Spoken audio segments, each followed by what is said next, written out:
भर्गो देवस्य धीमहि धियो यो नः प्रचोदयात्। ॐ भूर्भुवः स्वः तत्सवितुर्वरेण्यं भर्गो देवस्य धीमहि धियो यो नः प्रचोदयात्। આવો આજની માતાની પાઠશાળાની શરૂઆત કરીશું. આજની આપણી 351 નંબરની માતાની પાઠશાળા છે. આવો આજની માતાની પાઠશાળામાં સર્વપ્રથમ આપણો વિષય છે ગર્ભ સંસ્કારમાં મંત્ર સાધનાનું મહત્વ. તો ગર્ભ સંસ્કારની અંદર જે મંત્રની સાધના કરવામાં આવે છે ગર્ભાવસ્થા દરમિયાન તેનું શું મહત્વ છે એ વિષય ઉપર આપણને અંજલિબેન સેવક છે એમનું વક્તવ્ય રજૂ કરશે. અંજલિબેન સેવક ને હું વિનંતી કરીશ કે એમનું માઇક છે એ અનમ્યુટ કરે.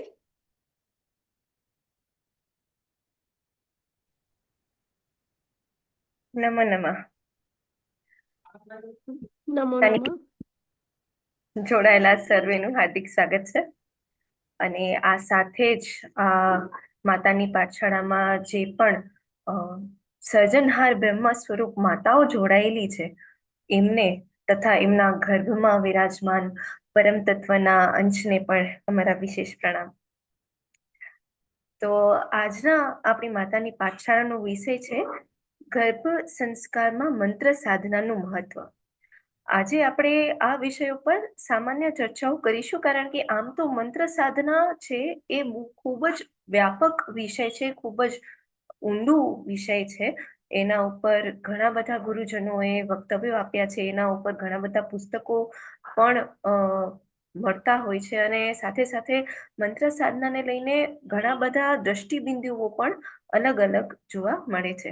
પણ મંત્ર સાધના ઉપર આજે આપણે સામાન્ય ચર્ચાઓ કરીશું. અને આ ચર્ચાઓ શરૂ કર્યા પહેલા હું એક નાનકડી વાર્તાથી આજના આપણા સેશનની શરૂઆત કરીશ. જો નેટવર્ક ઇશ્યુને કારણે ન સંભળાતું હોય તો પણ જાણ કરજો, અને આપણું સેશન શરૂ થાય એ પહેલા જો શક્ય હોય તો એટલું સૂચન ચોક્કસ આપીશ કે નોટબુક અને પેન્સિલ કે કાગળ અને પેન લઈને બેસે, કારણ કે જે પણ આપને નોંધનીય મુદ્દાઓ લાગે તો એ આપ નોંધી શકો. સેશનના અંતે જો બની શકે તો આપણે પ્રશ્નોત્તરનો પણ એક રાખશું આયોજન, કે જેથી આપને કદાચ કોઈ પ્રશ્ન હોય તો એ પણ પૂછી શકાય. પણ જ્યાં સુધી આપ કાગળ અને પેન લઈને બેસો ત્યાં સુધી એક નાનકડી વાર્તા ચોક્કસ કહીશ. આ વાર્તા છે એક માતાની કે જેને ગર્ભાવસ્થાના શરૂઆતી સમયમાં જ થોડી મુશ્કેલીઓ પડી હતી. પગ લપસી જતા જ્યારે એ પડ્યા ત્યારે એમનો જે અંડાશય હોય એમાંથી જે ભ્રૂણ હોય, જે અંડાશયની દિવાલને ચોટેલું હોય, તો એ ભ્રૂણ આવી રીતે છૂટું પડી ગયું. તો ખૂબ જ ગંભીર સમસ્યા ઊભી થઈ. પરિણામે બ્લીડિંગ શરૂ થયું. તરત માતા ડોક્ટર પાસે ગયા, સોનોગ્રાફી રિપોર્ટ ને બીજા બધા રિપોર્ટ્સ કરાવ્યા, અને ડોક્ટરે કહ્યું કે આ સમસ્યા ગંભીર છે, બની શકે કે મિસકેરેજ પણ થાય. તમને 2.5 મહિના તો સતત બેડ રેસ્ટ કરવું પડશે, અને દવા સાથે સાથે તમે ભગવાનની પ્રાર્થના કરો કે તમારું સ્વાસ્થ્ય અને તમારું બાળક બંને બરોબર રહે. તો જેમ આપણે ગર્ભ સંસ્કારમાં પણ જાણીએ છીએ કે ગર્ભાવસ્થા દરમિયાન વાંચન કરવું જોઈએ, તો ત્યારે એમણે માર્કંડેય ઋષિની એક કથા વાંચવામાં આવી હતી. એ કથા પણ ખૂબ જ સરસ છે. નાનકડી એવી કથા છે કે માર્કંડ ઋષિએ જ્યારે મહાદેવનું તપસ્યા કરી ત્યારે મહાદેવે એમને પુત્ર પ્રાપ્તિનું વરદાન આપ્યું, પણ એ પુત્ર અલ્પાયુ હતો. આકાશવાણી થઈ કે 12 વર્ષમાં જ એનું મૃત્યુ નિપજશે. એટલે માર્કંડેય ઋષિએ પોતાના પુત્રને સતત જ્ઞાન, ધ્યાન, ભક્તિ અને મંત્ર સાધનાને એ બધું શીખવ્યું. 11 વર્ષની ઉંમરે જ્યારે એ પુત્ર આવ્યો ત્યારે ત્યારથી એણે આખું 1 વર્ષ સુધી સંજીવની મંત્ર જે છે જે બીજ મંત્ર સાથેનું મંત્ર હોય, ઓમ સહ જુમ હોમ, ઓમ ત્ર્યંબકમ યજામહે સુગંધિમ પુષ્ટિવર્ધનમ, ઉર્વારુકમિવ બંધનાત મૃત્યુમોક્ષેમામૃતાત, ઓમ સહ જુમ હોમ. તો એ આખું સંપૂર્ણ સંજીવની મંત્ર છે. તો એને પૂરા 1 વર્ષ સુધી એ મંત્ર જાપ કર્યો. પરિણામે જ્યારે મૃત્યુ સમય નજીક આવ્યો ત્યારે યમરાજ તો પધાર્યા, પણ મંત્ર સાધનાની તપસ્યાથી મહાદેવ અવતરિત થયા અને એમણે ચિરંજીવી હોવાનું વરદાન આપ્યું. ચિરંજીવીઓ તો આપ જાણો જ છો, 7 ચિરંજીવીઓનો આપણે ખ્યાલ જ હશે: અશ્વત્થામા, બલિર્વ્યાસો, હનુમાનશ્ચ, વિભીષણ, કૃપઃ પરશુરામશ્ચ, સપ્તૈતા ચિરંજીવ. તો એવી જ રીતે 8મા ચિરંજીવી એટલે કે સપ્તૈતાન સ્મરે નિત્યમ માર્કંડેય તથાષ્ટમમ. આ શ્લોક પછીની કડીઓ છે જેમાં કહેવામાં આવ્યું છે કે આ 7 ચિરંજીવીઓ તો છે જ, પણ સાથે સાથે માર્કંડેય પણ 8મા ચિરંજીવી બન્યા. કઈ રીતે? તો મંત્ર સાધના થકી મૃત્યુને પડકાર આપીને. તો જ્યારે એ કથામાં શ્રદ્ધા બેસી માતાને, ત્યારે એણે પણ આ મંત્રના જાપ દિવસ રાત શરૂ કર્યા, મંત્ર સાધનામાં ધ્યાન આપ્યું અને 2.5 મહિનાના અંતે એ પુનઃ સ્વસ્થ થઈ. એનું બાળક અને ભ્રૂણનો વિકાસ પણ એકદમ સરસ થયો. ડોક્ટર અને પરિવારજનોને પણ આશ્ચર્ય થયું કે આટલું ગંભીર સમસ્યા આટલી સરળ રીતે કેમ ઉકેલાઈ ગઈ? તો એનો જવાબ છે મંત્ર સાધના. અને આ વાર્તા કોઈ કાલ્પનિક વાર્તા નથી, પણ આ મારી જ અને મારા દીકરીના જીવનની સત્ય ઘટના છે. આવી જ રીતે ગર્ભાવસ્થામાં મને મુશ્કેલી પડી હતી ને આવી રીતે મંત્ર સાધના થકી એ મુશ્કેલીમાંથી બહાર નીકળ્યા બાદ જન્મ પછી પણ જ્યારે મારી દીકરી રડતી કે બીમાર પડતી ને હું જો આ મંત્રના જાપ શરૂ કરું તો એ તરત ને તરત શાંત થઈ જાય, રડવાનું બંધ કરી દે, એ પુનઃ સ્વસ્થ થઈ જાય. તો આ ચમત્કાર જોઈને જોનારાઓ બધાને આશ્ચર્ય થતું કે કોઈ બાળક કઈ રીતે આમ ફક્ત મંત્રના ઉચ્ચાર સાથે જ શાંત થઈ શકે કે રડતું બંધ થઈ શકે. પણ આ ચોક્કસ થઈ શકે છે કારણ કે મંત્ર સાધના એ ફક્ત ધાર્મિક કર્મકાંડ નથી, પણ એ ચમત્કારિક ચિકિત્સા પદ્ધતિ છે એમ કહી શકાય. એટલે માટે આજે આપણે માતાની પાઠશાળામાં ગર્ભ સંસ્કાર દરમિયાન મંત્ર સાધનાના મહત્વ પર સામાન્ય ચર્ચાઓ કરીશું. મને આશા છે કે આપ નોટબુક કે કાગળ કે પેન લઈને બેઠા છો, કારણ કે હવે નોંધવા જેવા મુદ્દાઓ આવશે, તો આપ એની નોંધ ચોક્કસ રાખજો, જેથી એના ઉપર મનન કરી શકાય, ચિંતન કરી શકાય. તો મંત્ર સાધનાને સમજતા પહેલા સૌ પ્રથમ સમજીએ મંત્ર શું છે. મંત્ર શબ્દ મન અને ત્ર એ સંસ્કૃત ધાતુમાંથી બનેલો છે. મન એટલે મનન કરવું, ચિંતન કરવું, અને ત્ર એટલે જે રક્ષા કરવાનું સાધન હોય. તો આમ શાસ્ત્રોમાં મંત્રની વ્યાખ્યા એવી રીતે આપેલી છે કે મનનાત ત્રાયતે ઇતિ મંત્રઃ, અર્થાત જે મનન કરવા માત્રથી સાધકને રક્ષા કરે કે એને દુઃખોમાંથી તારી લે, એ મંત્ર છે. મંત્રને સમજ્યા બાદ હવે જો આપણે સાધનાની વાત કરીએ તો સાધના એ શબ્દ સાધ સંસ્કૃત ધાતુ પરથી બન્યો છે, જેનો અર્થ થાય છે સિદ્ધ કરવું અથવા લક્ષ્ય કેળવવું. સાધના શબ્દના ઘણા બધા અલગ અલગ અર્થો અને વ્યાખ્યાઓ પણ છે, જેમ કે ઉપનિષદ અને યોગશાસ્ત્રનો જો આપણે અભ્યાસ કરીએ તો એમાં સાધનાને એક નિરંતર અભ્યાસ કહ્યું છે. એવી જ રીતે આયુર્વેદ અને મંત્ર ચિકિત્સા પદ્ધતિ, જે દૈવ વ્યાપાશ્રય ચિકિત્સા પદ્ધતિ છે, એમાં મંત્ર સાધનાને એક ચિકિત્સા પદ્ધતિ કહી છે. અને એમાં સાધનાને નિયમિત જપ, ધ્યાન, શુદ્ધ ભાવથી કરવામાં આવતી પ્રક્રિયા કહી છે. આધ્યાત્મિક દ્રષ્ટિએ પણ સાધના શબ્દનું મહત્વ ખૂબ જ વિશાળ છે. સાધના એટલે કે એ ધન જે મૃત્યુ પછી પણ આપણી સાથે ચાલે. આધ્યાત્મિક દ્રષ્ટિએ એને સાધના કહ્યું છે. આપણે શાસ્ત્રોમાં દૈવીય સંપત્તિને સાધના કહી છે, ગીતામાં પણ જો 16મા અધ્યાયનો તમે અભ્યાસ કર્યો હશે તો આપ જાણતા હશો કે દૈવાસુર સંપદ વિભાગ યોગ, કે જેમાં દૈવીય અને આસુરી સંપત્તિઓની વાત કરવામાં આવી છે. તો આ દૈવીય સંપત્તિઓ કે આ સાધના શું છે? એવા ગુણો છે કે જે આપણે કેળવીએ તો એ જન્મ અને મૃત્યુ પછી પણ આપણી સાથે રહે. એને આધ્યાત્મિક દ્રષ્ટિએ સાધના કહી છે. અને જો આપ ખુદ પણ અવલોકન કરવા માંગતા હો તો તમે ઉદાહરણ તરીકે કોઈ 10 બાળકોને સામે ઊભા રાખો અને એ 10 બાળકોનું અવલોકન કરો, ભલે ને એ 2-2.5 વર્ષના નાના બાળકો હોય, તો એ 10 બાળકો તમને અલગ વિશેષતાઓ મળશે.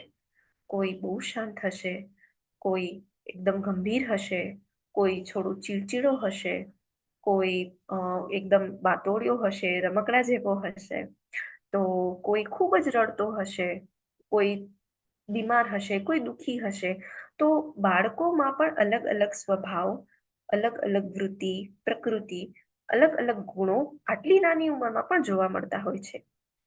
એટલું જ નહીં, પણ જે વડીલો છે, જે આપણી માતાઓ છે, મોટાઓ છે, એ લોકો કેમ કહે કે પુત્રના લક્ષણ પારણામાં, કે પારણામાં સૂતેલા બાળકો પણ અલગ અલગ સ્વભાવ અને વૃત્તિવાળા જોવા મળતા હોય છે.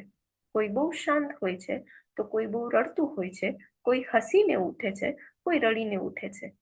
તો આટલી નાની ઉંમરે કે જન્મતાની સાથે જ એમનામાં આ ગુણો આવ્યા ક્યાંથી? એ ગુણો એમના પૂર્વજન્મની સાધનાથી આવ્યા છે.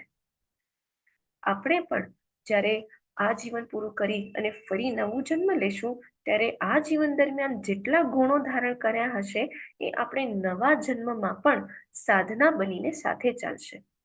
આધ્યાત્મિક દ્રષ્ટિએ સાધના ખૂબ જ ઊંડો અર્થ ધરાવે છે. અને મનોવિજ્ઞાન અનુસાર, એટલે કે આજની વિચારધારા અનુસાર, સાધના એક એવી માઇન્ડફુલ પ્રેક્ટિસ છે કે જે મનને અનુશાસન, એકાગ્રતા અને આત્મવિશ્વાસની વૃદ્ધિ કરે છે અને હકારાત્મકતા તેમજ મનમાં શાંતિ કેળવે છે. તો મનોવિજ્ઞાન એટલે કે સાયકોલોજી એ મંત્ર સાધનાને એક માઇન્ડફુલ પ્રેક્ટિસ કહે છે. તો ટૂંકમાં હવે જો આપણે સરળ શબ્દોમાં સમજવા જઈએ, આપણે નોંધવું હોય તો આપ નોંધી શકો છો.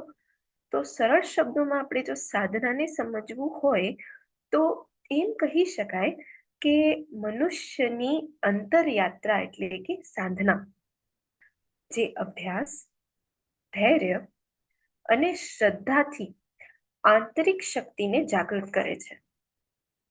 તો આ છે મંત્ર સાધના અને એનો અર્થ, એની વિશેષતાઓ, એની વિશિષ્ટતાઓ. હવે આ જાણ્યા બાદ આપણે એની ભૂમિકા વિશે થોડું સમજીશું. પણ વધારે ચર્ચા કરતા પહેલા હું ફરી એક વખત એક સૂચન ચોક્કસ આપીશ કે મંત્ર સાધના એ ફક્ત ધાર્મિક કર્મકાંડ નથી કે ફક્ત અનુષ્ઠાન નથી, પરંતુ એ આપણા અને બાળકના સર્વાંગી વિકાસ અને સર્વાંગી કલ્યાણ માટે કરવામાં આવતી સ્વાસ્થ્યવર્ધક પ્રવૃત્તિ છે. તો એ દ્રષ્ટિએ આપણે આપણું અને બાળકનો સર્વાંગી વિકાસ અને સર્વાંગી કલ્યાણનો ઉદ્દેશ્ય ધ્યાનમાં રાખીને મંત્ર સાધના તરફ આગળ વધીશું. કારણ કે આ સમયે તમે ભક્તિભાવ તો કરતા જ હશો, મંત્ર અનુષ્ઠાનને પણ કરતા જ હશો, પરંતુ જ્યારે મંત્ર સાધના સ્વાસ્થ્ય માટે કરો તો એમાં કોઈ પણ નિયમ કે પછી કોઈ પણ સમય તમને કદાચ ઘણી વખત એવું વિચાર આવે કે આ સમયે મંત્ર સાધના કરાય કે ના કરાય, કેવી રીતે કરાય, આ કરીશ તો બરોબર છે કે નહીં, બરોબર થશે કે નહીં થાય, દોષ લાગશે કે કેમ. તો એવા કોઈ પણ વિચારો આવતા હોય ને તો એ વિચારોને મનમાંથી કાઢી મૂકજો. ફક્ત સ્વાસ્થ્ય માટે અને સર્વાંગી કલ્યાણ માટે કરો છો એ ભાવ સાથે તમે મંત્ર સાધનાનો આરંભ કરજો.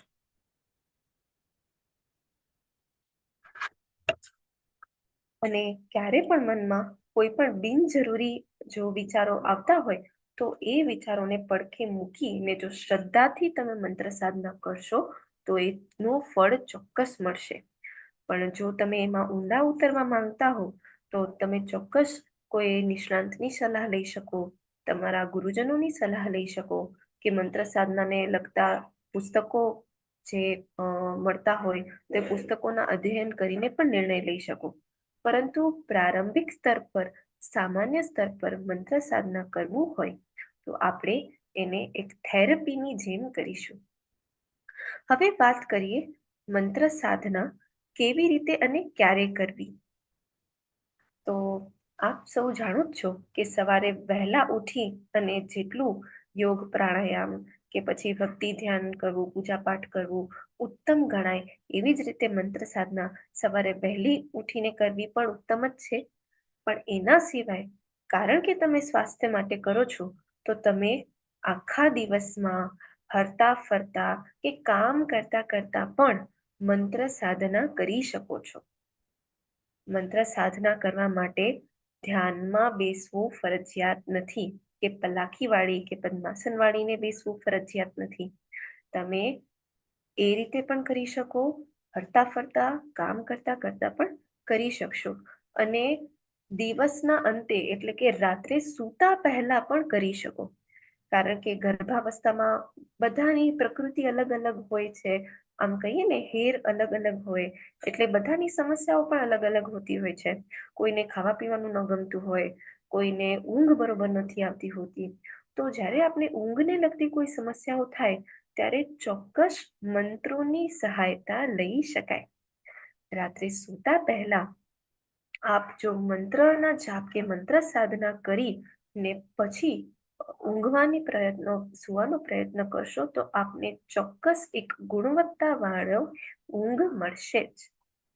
એટલે મંત્ર સાધના તમે તમારી રીતે, તમને જ્યારે અનુકૂળતા હોય ત્યારે અને જેવી રીતે કરવું હોય ત્યારે કરી શકો.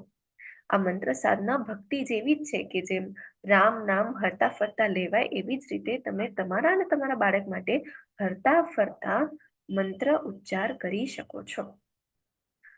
ફક્ત ધ્યાન ત્યારે રાખવાની જ્યારે આપનું સ્વાસ્થ્ય બરોબર ના હોય કે આપનું મન અશાંત હોય. જો અશક્તિ જેવું ફીલ થાય, કે જો બહુ થાક લાગતું હોય, કે કોઈને કદાચ બ્લડ પ્રેશર જેવી કોઈ સમસ્યાઓ થઈ હોય, તો એવામાં આરામ કરવું વધારે હિતાવહ છે. જ્યારે મન અશાંત હોય, ઘણાને કેવા ભાવનાત્મક ઉતાર ચઢાવ પણ પ્રેગ્નન્સી દરમિયાન થતા હોય છે, મૂડ સ્વિંગ્સ થતા હોય છે. તો જ્યારે મન ખૂબ જ અશાંત હોય તો પણ બધું છોડી અને થોડી વાર આરામ કરી લેવો. પછી મન સ્વસ્થ થાય, શરીર સ્વસ્થ થાય, તમે પૂર્ણ રીતે તૈયાર હો તો મંત્ર જાપ ફરી શરૂ કરી શકાય. તમને નોંધવા પાત્ર જે પણ મુદ્દાઓ લાગતા હોય એ ચોક્કસ નોંધતા આવશો. સેશનના અંતે કદાચ પૂછવું હોય તો આપણે પ્રશ્નોત્તરીનો ક્રમ પણ રાખીશું. તો આ રીતે આપણે મંત્ર સાધનાની વ્યાખ્યા મેળવી, ક્યારે અને કેવી રીતે કરવું એના વિશે જાણ્યું. હવે આપણે વાત કરીએ કે કયા મંત્રો લઈ શકાય. તો સામાન્ય દ્રષ્ટિની જ્યારે ચર્ચા કરતા હોઈએ ત્યારે આપ જે પણ ભગવાનને માનતા હોવ, જેમાં આપની શ્રદ્ધા હોય, આપના ઈષ્ટદેવ હોય, આપના આરાધ્ય દેવ હોય, કુળદેવી કુળદેવતા હોય, કે પછી આપના ગુરુજનો હોય, તો એમના મંત્ર, એમના બીજ મંત્ર કે એમના શ્લોકો સાથે, એમના મંત્રો સાથે આપ સાધના શરૂ કરી શકો છો. પણ જો આપનું લક્ષ્ય કોઈ એક પ્રમાણભૂત, કોઈ ઔપચારિકતા સાથે કે કોઈ આવશ્યકતા સાથે ન હોય, કે એ આવશ્યકતા તમે, એ જરૂરિયાત તમે પૂરી કરવા માંગતા હો, તો આપણા શાસ્ત્રોમાં ચોક્કસ પ્રમાણેના મંત્રો આપેલા છે કે જેનાથી અમુક ચોક્કસ પ્રકારના લાભ થતા હોય છે. આપણે શરૂઆત કરીએ ઓમકારથી. તો આપ જાણો છો કે ઓમકાર એ તો બ્રહ્મનાદ છે, પ્રણવ મંત્ર છે, સૃષ્ટિની મૂળ ધ્વનિ છે. તો શરૂઆત તમે ઓમકારની મંત્ર સાધના સાથે કરી શકો. ઓમકારનો મંત્ર જાપ કરવાથી તમારા જે શરીરના 7 ચક્રો છે, 7 આધ્યાત્મિક ચક્રો, કે જેનાથી આપણા પૂરા શરીરને ઉર્જા મળે છે, આપણા મનને ઉર્જા મળે છે અને આપણી ચેતના સ્થિર રહે છે, એ 7 આધ્યાત્મિક ચક્રોથી રહે છે. જેમ કે મૂલાધાર ચક્ર, એના ઉપર સ્વાધિષ્ઠાન ચક્ર, એના ઉપર મણિપુર ચક્ર, એના ઉપર હૃદય એટલે કે અનાહત ચક્ર, એના ઉપર વિશુદ્ધિ ચક્ર, પછી આજ્ઞા ચક્ર અને સહસ્ત્રાધાર ચક્ર. તો આ 7 ચક્રો તમને શરીર, મન અને ચેતનાને ઉર્જા પાડતા હોય છે. તો ઓમકારની મંત્ર સાધનાથી આ 7 ચક્રોનું સંતુલન કેળવવું આપની માટે સરળ અને સહજ બનશે. એના સિવાય ઘણા એવા વૈજ્ઞાનિક તારણો પણ છે કે ઓમકાર કરવાથી આપણા જે હોર્મોનલ ઇમ્બેલેન્સ થતું હોય છે એ પણ મેન્ટેન થઈ જાય છે. ઓમકાર બ્લડ પ્રેશરને પણ સંતુલિત કરવામાં મદદ કરે છે. ઓમકારથી હૃદયના ધબકારાઓ પણ સંતુલિત થાય છે અને ઓમકારથી ડિપ્રેશન છે, એન્ઝાઇટી એટલે કે આવેગ છે, તો એવી જે માનસિક સમસ્યાઓ છે, ભાવનાત્મક સમસ્યાઓ છે, એમાંથી પણ સરળતાથી બહાર નીકળી શકાય છે. એટલે ઓમકારના તો અગણિત લાભો છે. તો મંત્ર જાપની શરૂઆત, મંત્ર સાધનાની શરૂઆત માટે આપ ઓમકારને પણ લઈ શકો છો. એના પછી ગાયત્રી મંત્ર. તો ગાયત્રી પરિવારમાં પણ આપને ગાયત્રી મંત્રની મહિમા તો જાણી જ હશે. તો આપણે જો એકદમ તેજસ્વી બુદ્ધિ કે એકદમ ઉત્તમ ઉર્જા મેળવવી હોય કે બાળકને આપવી હોય તો ગાયત્રી મંત્રથી પણ મંત્ર સાધના કરી શકાય. કારણ કે ગર્ભાવસ્થા દરમિયાન બાળક પૂરેપૂરું માતાના ઉર્જા ક્ષેત્રમાં હોય છે. આપણું ઉર્જા ક્ષેત્રમાંથી જ બાળકનું ઉર્જા ક્ષેત્ર બને છે. તો ગાયત્રી મંત્રની સાધના કરવા પણ ખૂબ જ ઉત્તમ ફળ આપે છે.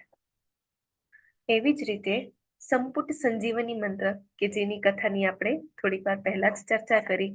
જો આપ કોઈ સ્વાસ્થ્યને લગતી ગંભીર સમસ્યાઓથી જઈ રહ્યા હો, કે આપ ઈચ્છતા હો કે આપનું બાળક ખૂબ જ સ્વસ્થ કે દીર્ઘાયુ હોય બને, તો પણ આ જે બીજ મંત્ર સહિતનું સંજીવની મંત્ર છે, તો એનો પણ જાપ અને સાધના કરી શકાય. ત્યારબાદ ઉપનિષદોના શાંતિ પાઠ, કે જે કદાચ તમે શાળા શિક્ષણ દરમિયાન પણ જોયા હશે, ભણ્યા હશે અને અવારનવાર તમારા પરિચયમાં આવ્યા જ હશે. આપણા આ બધા શાંતિ પાઠો જે છે, ઓમ અસ્તુ મા સદ્ગમય, પછી સર્વેશામ સ્વસ્તિર્ભવતુ, સર્વેશામ શાંતિર્ભવતુ, અને એવા ઘણા બધા, સર્વે ભવંતુ સુખિનઃ, સર્વે સંતુ નિરામયા. તો એ બધા જે શાંતિ પાઠો છે, તો એને પણ આપ સાધના તરીકે લઈ શકો છો. જો આપ માનસિક કે ભાવનાત્મક શાંતિ ઈચ્છતા હો તો. જેમ આપણે આગળ વાત કરી કે ઘણી માતાઓને પ્રકૃતિ અલગ હોય, તો એ પ્રમાણે એ માનસિક તાણથી કે ભાવનાત્મક ઉતાર ચઢાવથી પસાર થતી હોય છે. તો જ્યારે આપને ખૂબ જ અસમતુલા લાગે, તો આપ શાંતિ પાઠનો આધાર પણ લઈ શકો છો. એનાથી તમને પણ શાંતિ કેળવવામાં મદદ થશે અને બાળકને પણ શાંતિ કેળવવામાં મદદ થશે. કારણ કે જ્યારે માતા ક્રોધ કરશે, ત્યારે બાળકને પણ એ ક્રોધ અનુભવ થશે. જ્યારે માતા દુખી કે હતાશ હશે, તો એ બાળક પણ દુખીને હતાશ થશે. એટલે ભાવનાત્મક અને માનસિક શાંતિ ખૂબ જ જરૂરી છે, જેની માટે આપ મંત્ર સાધનામાં શાંતિ પાઠ લઈ શકો. એના પછી આપણે વાત કરીએ કે જો તમને તમારા ભગવાન પર ખૂબ જ શ્રદ્ધા હોય ને આપ ઈચ્છતા હો કે એ ભગવાનના ભક્તિ કે એ ભગવાનના આશીર્વાદથી સંપૂર્ણ પરિપૂર્ણ બાળક આપને મળે, તો એ ભગવાનના ગાયત્રી મંત્રને પણ આપ પસંદ કરી શકો છો. દરેક ભગવાન માટે પણ અલગ અલગ ગાયત્રી મંત્ર આપણા શાસ્ત્રોમાં છે. જેમ કે વિષ્ણુ માટે છે, શિવ ગાયત્રી મંત્ર છે, પછી ગણેશ ગાયત્રી મંત્ર છે, પછી કૃષ્ણ ગાયત્રી મંત્ર છે, રામ ગાયત્રી મંત્ર છે. એવી રીતે વિવિધ ભગવાનોના પણ ગાયત્રી મંત્રો આપણે શાસ્ત્રોએ આપેલા છે. તો આપ આપની શ્રદ્ધા પ્રમાણે એમના વિશેષ આશીર્વાદ પામવા માટે કે એમના જેવા ગુણો પામવા માટે પણ એ મંત્ર સાધના તરીકે પસંદ કરી શકો છો. ક્યાંય પણ ના સંભળાય એવું હોય, નેટવર્ક ઇસ્યુ હોય તો પણ જાણ કરજો. અને મને આશા છે કે આ મુદ્દાઓની આપ નોંધ ચોક્કસ કરો છો. હવે આપણે વાત કરીએ ઓમ નમઃ શિવાય. તો જે આ પંચાક્ષર ઓમ નમઃ શિવાય મંત્ર છે, તો એને પણ મંત્ર સાધનામાં લેવાનું ખૂબ જ ઉત્તમ પરિણામ મળે છે. કારણ કે ઓમ નમઃ શિવાય એ આપણે પંચ મહાભૂતો કહીએ કે 5 પ્રાણવાયુ કહીએ કે પંચ ધાતુ કહીએ, જેનાથી આ શરીર બનેલું છે, તો એ બધા જ 5 તત્વોને સંતુલિત કરતો, એક ધાતડે બાંધતો મંત્ર છે ઓમ નમઃ શિવાય. એટલે આપ આધ્યાત્મિક ઊંડાણ કેળવવા માટે કે સર્વાંગી વિકાસ કે સર્વાંગી કલ્યાણ માટે ઓમ નમઃ શિવાય મંત્ર સાધના પણ કરી શકો છો. એવી જ રીતે જો આપ ઈચ્છતા હો કે આપનું બાળક જ્ઞાન, ભક્તિ અને કર્મની ઉત્તમ સમજવાળું હોય, જીવનમાં એ ખૂબ જ ઊંચા લક્ષ્યો કેળવે, કે આધ્યાત્મિક પ્રગતિ તરફ જાય, કે સમાજ કલ્યાણ માટે કે સંસારના કલ્યાણ માટે પ્રવૃત્ત થાય, એવું ઉત્તમ બાળક જોઈતું હોય, તો આપ ઓમ નમો નારાયણાય એ મંત્રની સાધના પણ કરી શકો છો. કારણ કે ઓમ નમો નારાયણાય એનો અર્થ છે કે દરેકના હૃદયમાં વિરાજમાન ભગવાનને તત્વને પ્રણામ. માટે જો આપ ઈચ્છતા હો કે આપનું બાળક ખૂબ જ ભક્તિ, જ્ઞાન અને કર્મ વાન થાય, ધર્મપ્રિય થાય, નિષ્ઠાવાન થાય અને જીવનમાં ખૂબ જ ઊંચા આધ્યાત્મિક મૂલ્યો કેળવે, કે સમાજ સુધારક બને, કે ભક્તિ પ્રવર્તક બને, કે ધર્મ પ્રવર્તક બને, ધર્મને આગળ લઈ જાય, એવું બાળક જો આપને જોઈતું હોય, તો આપ આ મંત્રની સાધના કરી શકો છો. એ સિવાય જો આપણે ધાર્મિક ગ્રંથોનું વાંચન કર્યું હોય, તો એમાં ઓમ નમઃ શિવાય અને ઓમ નમો નારાયણ એ બંને મંત્રોની જાપ કરવાના અસંખ્ય લાભ આપણે વાંચ્યા જ હશે. હવે આગળ આપણે વાત કરીએ કે જો આપણે સાધનાની વાત કરતા હોઈએ, તો મંત્ર સાધના તો અતિ આવશ્યક છે જ. માટે ગર્ભાવસ્થામાં આપ કોઈ એક મંત્રને પકડો એ પણ ખૂબ જ આવશ્યક છે, પણ એની સાથે સાથે આપ કોઈ એક સ્તુતિ, સ્તોત્ર કે પાઠને પણ ગ્રહણ કરી શકો છો. અને હું તો મારા અંગત અનુભવોથી કહું છું કે આ બંને વસ્તુને ધારણ કરજો. એક મંત્ર સાધના પણ શરૂ કરજો, અને કોઈ એક સ્તુતિ, સ્તોત્ર કે પાઠ જેના પર તમને વધારે શ્રદ્ધા હોય, તો એનું પણ નિત્ય પઠન કે નિત્ય અધ્યયન કે નિરંતર અભ્યાસ શરૂ રાખજો. કારણ કે જેમ મેં મારા અનુભવની વાત કરી, એવી રીતે જ્યારે તમે આ બંને સિદ્ધ કર્યા હશે, તમારા બાળકનો જન્મ થશે ને તમારું બાળક જ્યારે પણ સ્વાસ્થ્યને લગતી સમસ્યાઓ કે બીજી કોઈ પણ સમસ્યાઓમાંથી પસાર થતું હશે, ત્યારે એને મંત્ર પણ બચાવી શકશે, અને આ સ્તુતિ, સ્તોત્ર કે પાઠ કર્યા હશે, તો એ પણ એને શુભ અને કલ્યાણ કરશે અને ખૂબ જ ઉત્તમ ફળ આપશે. તો સાધનામાં આપણે મંત્ર તો લેવાના જ છે, સાથે સાથે સ્તુતિ, સ્તોત્ર, પાઠ કે અધ્યાયોને પણ લઈ શકીએ છીએ. જેમ કે આપણે શ્લોકોની વાત કરીએ, સૌથી પહેલા આપ શ્લોકોથી શરૂઆત કરી શકો છો. ધારો કે આપને કૃષ્ણ ભગવાન જેવો ખૂબ જ સુંદર, ખૂબ જ દિવ્ય બાળક જોઈતું હોય, તો કૃષ્ણ ભગવાનના જેટલા શ્લોકો છે કે જેટલી સ્તુતિ, સ્તોત્ર, પાઠ છે, તો એનો આપ નિરંતર અભ્યાસ કરવાનું શરૂ કરજો.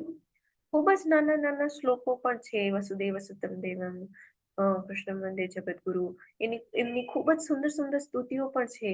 ગોવિંદ અષ્ટકમ છે, કૃષ્ણ અષ્ટકમ છે, ગોપાલ અષ્ટકમ છે, ખૂબ જ સુંદર છે.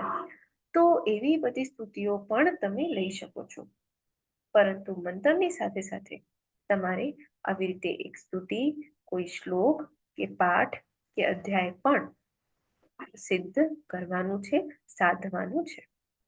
જો તમને અત્યંત તેજસ્વી બાળક જોઈતું હોય કે ખૂબ જ મેધાવી શક્તિવાળું બાળક જોઈતું હોય તો આપ હનુમાન ભગવાનના શ્લોકો છે, કારણ કે ભગવાન હનુમાન એ અષ્ટસિદ્ધિ અને નવનિધિ આપનારા ભગવાન છે.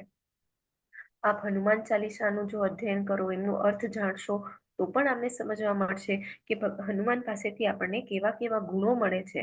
તો હનુમાન ભગવાનના પણ ખૂબ જ સરસ શ્લોકો છે, 12 નામ છે, જેમ કે ઓમ હનુમાન અંજની સુનુર વાયુપુત્ર મહાબલઃ રામેષ્ઠ ફાલ્ગુન સખા.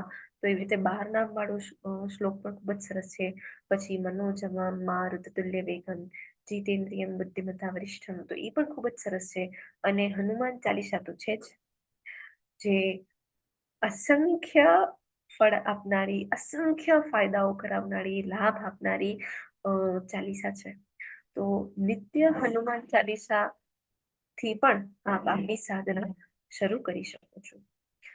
એવી રીતે જો ઘણા બધા લોકો એવા હોય છે કે જે જન્માક્ષરોમાં ખૂબ માનતા હોય, તો જો આપણા ગ્રહો નબળા હોય કે આપણે ઈચ્છતા હોઈએ કે આપણું બાળક એના ગ્રહો ખૂબ જ બળવાન બને, કારણ કે ગ્રહો અને આપણા જન્માક્ષર પરથી જ આપણું જીવન અને આપણું ભવિષ્ય નિર્ધારિત થતું હોય છે.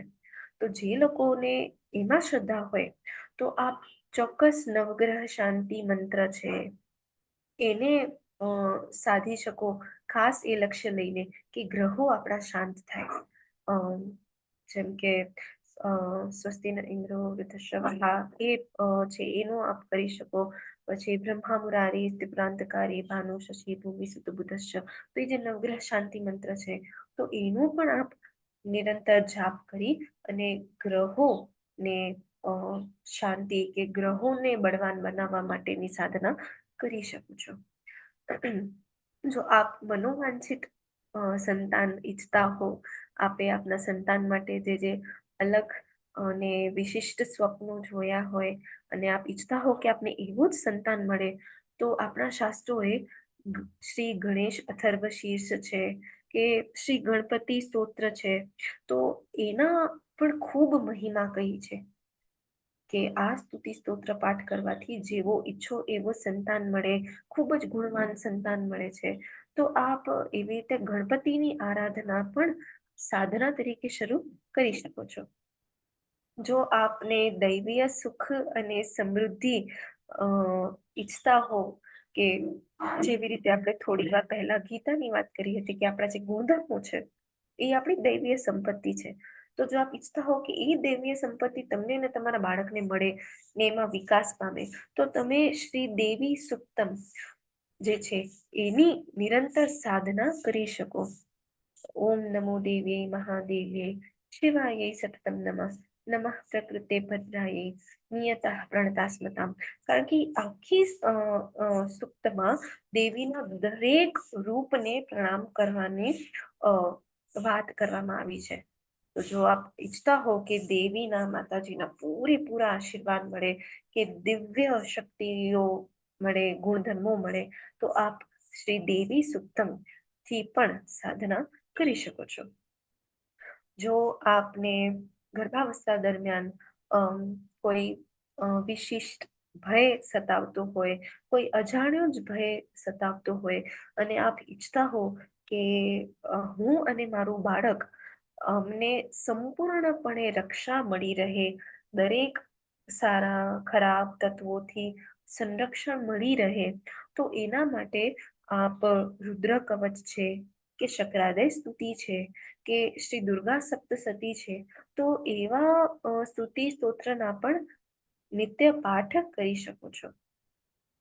હવે જો આપ ઈચ્છતા હો કે આપણે ખૂબ જ પુણ્યશાળી સંતાન મળે, કે આપ કે આપનું બાળક બધા જ પાપોમાંથી મુક્ત થઈ જાય, કારણ કે અંતતઃ તો આપણું જીવન નિર્ધારિત થાય છે આપણા કર્મોથી. તો જો આપણા ખૂબ જ પૂર્વજન્મના સંચિત કર્મોમાં ઘણા બધા જો જાણ્યા અજાણ્યા પણ પાપ કર્મો હશે તો એ આપણને આ જન્મે ભોગવવા પડશે, અને આ જન્મમાં પણ જાણે અજાણે જે કંઈ પણ પાપ કર્મો આપણાથી થઈ જાય છે તો એનું આપણે ભવિષ્યમાં ફળ ભોગવવું પડે. માટે જો આપણે ઈચ્છતા હો કે બધા જ પાપોમાંથી મુક્તિ થાય, કે મોક્ષ તરફ પ્રયાણ કરવું હોય, કે આપ ઈચ્છતા હો કે આપનું સંતાન પણ ખૂબ જ પુણ્યશાળી હોય, તો આપ ભગવાનના 108 નામ છે કે 1008 નામ છે, ઘણા બધા ભગવાનના અલગ અલગ નામો ઉપલબ્ધ છે જ. તો આપ એ નામોની સ્તુતિ કરીને પણ રોજ સાધનાનો ક્રમ બનાવી શકો છો. પણ ફક્ત એક ઉદ્દેશ્યને નજરમાં રાખવાનું. એક, કોઈ પણ મંત્ર જે છે એને પકડી અને આપની મંત્ર સાધના શરૂ કરો, અને બીજું, કોઈ પણ આપની પસંદની સ્તુતિ સ્તોત્ર પાઠ કે અધ્યાયને લઈને આપની મંત્ર સાધના શરૂ કરો. એટલે મંત્ર સાધનામાં મંત્ર કે શ્લોક, સ્તુતિ સ્તોત્ર પાઠ અધ્યાય એ બંને હોવા જરૂરી છે, અને એ બંને સાધવા પાછળનો ઉદ્દેશ્ય એ સર્વાંગી સ્વાસ્થ્ય, સર્વાંગી વિકાસ અને સર્વાંગી કલ્યાણ હોય એટલું ધ્યાનમાં રાખવાનું. કોઈ પણ એના સિવાયના બિનજરૂરી વિચારો મનમાં લાવવા નહીં. હવે જો આપ ઈચ્છતા હો કે આપનું બાળક ખૂબ જ ભક્તિવાન બને, તો ચોક્કસપણે શ્રીમદ ભગવદ્ ગીતાનો 12મો અધ્યાય ભક્તિ યોગ છે, તો એનો આપ નિત્ય પાઠ કરી શકો. કારણ કે ભક્તિ યોગમાં તો ભક્તના વિવિધ લક્ષણો, પછી ભક્ત અને ભગવાનનો ખૂબ જ સુંદર સંબંધ એને ખૂબ જ સુંદર રીતે વર્ણવવામાં આવ્યું છે. તો જો આપ ભક્તિવાન બાળક ચાહતા હો, આપ ચાહતા હો કે આપના થકી એક ભક્ત જન્મ લે, તો ચોક્કસ આપ ભક્તિ અધ્યાયનું નિત્ય પઠન કે નિત્ય સાધના કરજો. તો આ રીતે આપણે મંત્ર સાધના શું છે, કેવી રીતે એને ક્યારે કરવી જોઈએ, શું કરી શકાય, એ બધું સમજી લીધું. મને આશા છે તમે નોંધ્યું પણ હશે. હવે આપણે વાત કરીએ કે મંત્ર સાધનાથી શું થાય છે. તો મંત્ર સાધના દરમિયાન જે આપણે ઊંડા શ્વાસો લઈએ છીએ અને મંત્રનું જે કંપન થાય છે, એનાથી આપણા મસ્તિષ્કને ઓક્સિજન મળી રહે છે. અને મંત્ર સાધનાથી માતા અને શિશુનું જે સંબંધ છે એ ખૂબ જ ગાઢ બને છે. મંત્રના કંપનથી, એના તરંગોથી ગર્ભસ્થ શિશુનું જે ઉર્જા ક્ષેત્ર છે એ પણ ખૂબ જ શુદ્ધ થાય છે.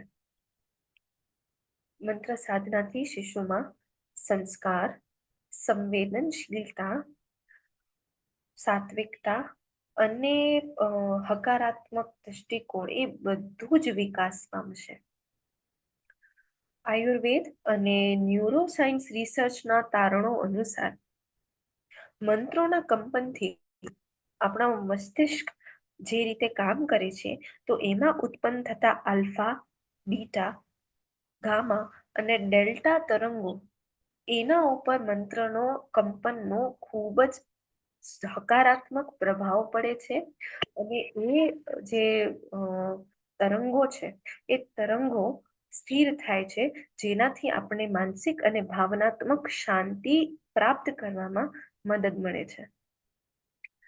આ સિવાય મંત્ર સાધનાથી કે મંત્રોના જાપથી ધ્યાન, સ્મૃતિ શક્તિ અને સર્જનાત્મકતામાં પણ સારો એવો વિકાસ થાય છે.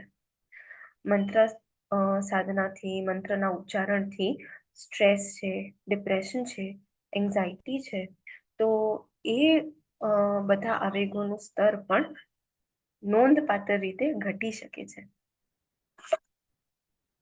તો આ જે આપણે સમજ્યું મંત્ર સાધના, એનું મહત્વ, ક્યારે અને કેવી રીતે કરવી જોઈએ, શું કરી શકાય, એના ફાયદાઓ શું છે, અને આ બધું સમજવા બાદ હવે જો આપને કોઈ પણ પ્રશ્ન હોય તો આપ ચોક્કસ પૂછી શકો છો. મને આશા છે કે આપને બધું જે પણ નોંધવાપાત્ર મુદ્દાઓ હશે એ નોંધી લીધા હશે.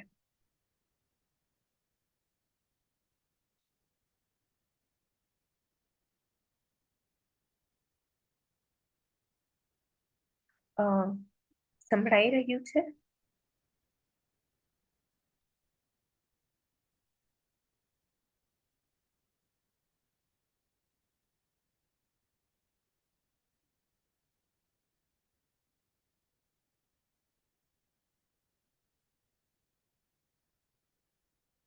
ખૂબ જ સરસ. તો આજે આપણે ગર્ભ સંસ્કારમાં મંત્ર સાધનાના મહત્વ વિશે સામાન્ય જ્ઞાન મેળવ્યું. જો હવે આપણે એની વિસ્તૃત સમજ મેળવવા માંગતા હો તો વિવિધ પુસ્તકાલયોમાં, ઘણા એવા ધાર્મિક પુસ્તકાલયોમાં ઘણા બધા પુસ્તકો પણ ઉપસ્થિત છે. અને એ સિવાય આપ જે પણ ગુરુજનોને માનતા હો કે જે પણ જ્ઞાનીજનોને માનતા હો, જેમને આપ ફોલો કરતા હો, એમને થકી પણ વધારે માહિતી મેળવી શકો છો અને એમાં આ વિષય પર ઊંડા ઉતરી શકો છો. આજે આપણે જે મુદ્દાઓની ચર્ચા કરી એ અત્યાર સુધીમાં મેં જેટલું શાસ્ત્રોનું અધ્યયન કર્યું છે અને એ સિવાય જેટલા રિસર્ચ પેપર્સ ને એ બધા વાંચેલા છે એના ઉપરથી અને મારા અંગત અનુભવો પરથી આજના બધા જ મુદ્દાઓ તૈયાર થયેલા છે. એટલે અંતતઃ હું એટલું જ કહીશ કે ગર્ભાવસ્થા જે છે એ તમારું અને શિશુ માટેનું પાયા નો સમય છે.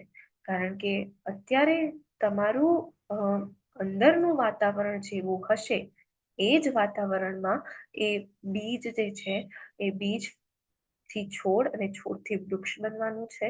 એટલે તમારા અંદરનું વાતાવરણ, ભાવનાત્મક વાતાવરણ, આપનું સ્વાસ્થ્ય અને એ બધા માટે જો આપ સંતુલન સાધવા ઈચ્છતા હો કે હકારાત્મકતા મેળવવા ઈચ્છતા હો કે તમારી કોઈ ચોક્કસ આવશ્યકતા હોય, કોઈ ચોક્કસ મુશ્કેલીઓ હોય, એમાંથી તમે બહાર નીકળવા માંગતા હો તો મંત્ર સાધના ખૂબ જ જરૂરી છે, ખૂબ જ આવશ્યક છે. હવે વાત કરીએ અલગ અલગ ફેઝિસની, તો જો પ્રેગ્નન્સી દરમિયાન તમને રાત્રે ઊંઘવામાં પ્રોબ્લેમ થતી હોય તો જે રીતે મેં વાત કરી કે જરૂરી નથી કે આપણે મંત્રો ફક્ત આપણા ધાર્મિક અનુષ્ઠાન તરીકે કરીએ. તમે દિવસમાં હરતા ફરતા કરી શકો. રાત્રે સુવામાં જો તમને તકલીફ થતી હોય તો એક ખાસ સૂચન અહીં આપીશ કે સુવા જતા પહેલા આપ શાંતિથી સ્વસ્થ મનથી બેસી અને શ્રી દેવી સૂક્તનું જે મંત્ર છે, જે શ્લોક છે કે યા દેવી સર્વભૂતેષુ નિદ્રા રૂપેણ સંસ્થિતા નમસ્તસ્યૈ નમસ્તસ્યૈ નમસ્તસ્યૈ નમો નમઃ. તો એ જે શ્લોક છે એનો આપ નિરંતર જાપ કરી, આપ ચાહો તો 21 વખત કરી શકો કે 51 વખત કે 108 વખત જાપ કરી અને પછી ઊંઘવાનો પ્રયત્ન કરજો. કારણ કે આ શ્લોકને લઈને પણ શાસ્ત્રોમાં એવી રીતે કથા છે કે જ્યારે વિષ્ણુ ભગવાન યોગ નિદ્રામાં હતા ત્યારે એમના નાસિકામાંથી મધુ અને કૈટભ નામના રાક્ષસોનો જન્મ થયો અને બ્રહ્માએ એમને ઉઠાડવાનો પ્રયત્ન કર્યો પણ એ ઉઠ્યા નહીં, કારણ કે યોગ નિદ્રામાં હતા. એટલે બ્રહ્માજીએ યોગ માયાને પ્રાર્થના કરી અને યોગ માયા અને નિદ્રા એ બંને દેવીઓ છૂટા પડ્યા અને વિષ્ણુ યોગ નિદ્રામાંથી ઉઠ્યા અને પછી રાક્ષસોનો સંહાર કર્યો. ત્યારે ભગવાને કહ્યું હતું કે જે નિદ્રા દેવી છે તો નિદ્રા દેવીના આશીર્વાદથી જ આ સમગ્ર સંસાર જે છે એ નિદ્રા થકી પોતાના શરીર અને મન અને મસ્તિષ્ક એને શાંત કરી પુનઃ એક નવી ઉર્જા પ્રાપ્ત કરી શકશે. તો જો તમે શાસ્ત્રોનું અધ્યયન કરતા હો ને તો પણ તમને ઘણા બધી એવી ઘટનાઓ અને ઘણા બધા એવા કિસ્સાઓ પણ તમને વાંચવા મળશે કે જેમાં આવી રીતે એક ચોક્કસ પ્રકારનું મંત્ર કે ચોક્કસ પ્રકારની સ્તુતિ કર્યા બાદ ઘણો ચમત્કારિક લાભ થયો હોય. અને ગર્ભ સંસ્કારનું મહત્વ તો આપ બહુ સારી રીતે સમજતા જ હશો. આપે ચોક્કસપણે અભિમન્યુ ના ગર્ભ સંસ્કારની એ વાર્તા જાણી હશે. એના સિવાય અષ્ટાવક્રના ગર્ભ સંસ્કારની વાર્તા કદાચ જાણી હોય કે અષ્ટાવક્ર એ પણ ગર્ભમાં હતા ત્યારે જ એમણે પોતાના પિતા કહોડ ઋષિ પાસેથી બ્રહ્માનું જ્ઞાન મેળવ્યું અને ગર્ભમાં જ એ એટલા બધા જ્ઞાની થયા કે જ્યારે પિતા શ્લોક બોલતા બોલતા કંઈક ઉચ્ચારમાં અટક્યા તો ગર્ભમાંથી અવાજ આવ્યો કે પિતાશ્રી તમે આ શ્લોકનો ઉચ્ચાર આ રીતે કરશો. અને પછી અને પછી જ્યારે અષ્ટાવક્રનો જન્મ થયો ત્યારે એમના 8 અંગ વાંકા હતા પણ એટલું એમનામાં બ્રહ્મ જ્ઞાન હતું કે સ્વયં રાજા જનક એ તેમને 12 વર્ષની નાની ઉંમરે જ પોતાના ગુરુ બનાવ્યા અને એમણે અષ્ટાવક્ર ગીતાનું જ્ઞાન આપ્યું. તો ગર્ભ સંસ્કારનું મહત્વ, એની મહિમા, એની ગરિમા તો અપરંપાર છે. એટલે ચોક્કસપણે આપ વિચારવાનો સમય લઈ અને પોતાની આવશ્યકતાઓ કે પોતાની ઈચ્છાઓ ને અનુસરતા એક મંત્ર લઈ લેજો અને એક સ્તુતિ સ્તોત્ર કે શ્લોક પણ પસંદ કરી લેજો, જેનો રોજ નિત્ય દિવસ રાત જ્યારે જ્યારે પણ આપને સ્મરણ થાય ત્યારે ત્યારે એનો અભ્યાસ શરૂ કરી શકાય. અને જરૂરી નથી કે તમે ફક્ત એક માળા કરી કે 10 માળા કરી, તમે અગણિત જાપ પણ કરી શકો છો. કોઈ પણ સમય ગણ્યા વિના કે સંખ્યા ગણ્યા વિના પણ જો તમે જાપ કરશો તો એનો પણ તમને વિશેષ ફળ મળવાનો છે. અને મંત્ર સાધના માટે તમે મોટેથી મંત્ર ઉચ્ચારીને પણ એનો લાભ મેળવી શકો છો. એના સિવાય આપણા શાસ્ત્રોમાં ફક્ત ઓઠ ફફડાવીને પણ જાપ કરવાની એક વિધિ કહી છે. એના સિવાય અજપા જાપ પણ કહ્યા છે કે જેમાં તમને ફક્ત મનમાં ને મનમાં એ જાપ શરૂ રાખવાના હોય. તમે ધારો કે ઘણી વખત કોઈ સામાજિક પ્રસંગમાં ગયા હોવ કે બીજી કોઈ એવી જગ્યાએ ગયા હો કે ઘણા બધા લોકો વચ્ચે બેઠા હો ને આપને મંત્ર સાધના કરવી હોય પણ આપને અનુકૂળતાઓ ન હોય, તો આપ ગમે તે કામ કરતા કરતા મનમાં ને મનમાં પણ મંત્ર સાધના કરી શકશો. ઓઠ ફફડાવ્યા વિના કે એક પણ શબ્દ ઉચ્ચાર્યા વિના જો મનમાં પણ મંત્રના જાપ કે ઉચ્ચારણ થતા હશે તો એની પણ તરંગો બનશે. એ તરંગો તમારા મન, તમારા શરીર અને તમારી ચેતનાને ચોક્કસપણે સ્પર્શ કરશે. એટલે ભલે ગમે તે પરિસ્થિતિ હોય પણ સ્વાસ્થ્યની અનુકૂળતાને ધ્યાનમાં રાખી અને મંત્ર સાધનાનો આધાર ચોક્કસ લેજો. એ આપના અને આપના બાળકના ઉત્તમ ભવિષ્ય માટે આવશ્યક છે. તો આજનું આપણું આ સેશન હવે અહીં વિરામ પામે છે. કોઈને કોઈ પ્રશ્ન પૂછવા હોય તો આપ ચોક્કસ પૂછી શકો છો.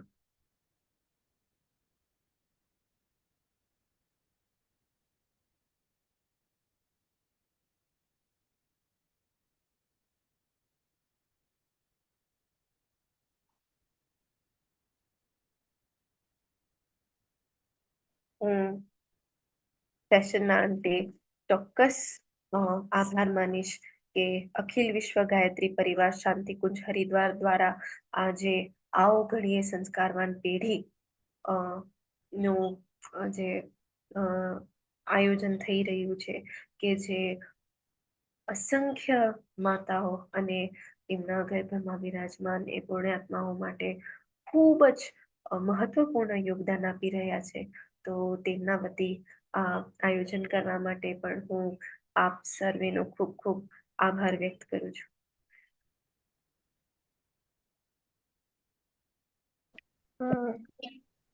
ખૂબ ધન્યવાદ. આપણને અંજલિબેને ગર્ભાવસ્થામાં મંત્રનું મહત્વ ખૂબ સરળ ભાષામાં સમજાવ્યું અને એમનો કિંમતી સમય આપ્યો એ બદલ એમનો ખૂબ ખૂબ આભાર. ગર્ભવતી બહેનો પણ આભાર વ્યક્ત કરી રહી છે.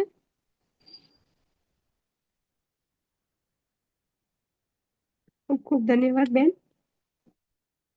ગર્ભવતી બહેનોના લગભગ બધા જ પ્રશ્નોનું સમાધાન થઈ ગયું લાગે છે, એટલે ચેક બોક્સમાં કોઈ પ્રશ્ન નથી. આવો આજની આપણી માતાની પાઠશાળામાં બીજા જે આપણા વક્તા છે જાનીબેન ડાંગર,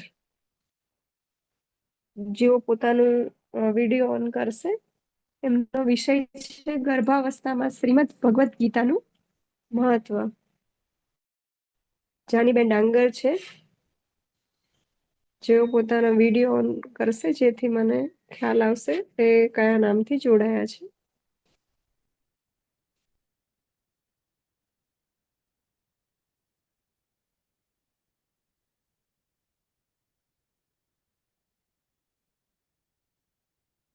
જાનીબેન ડાંગર.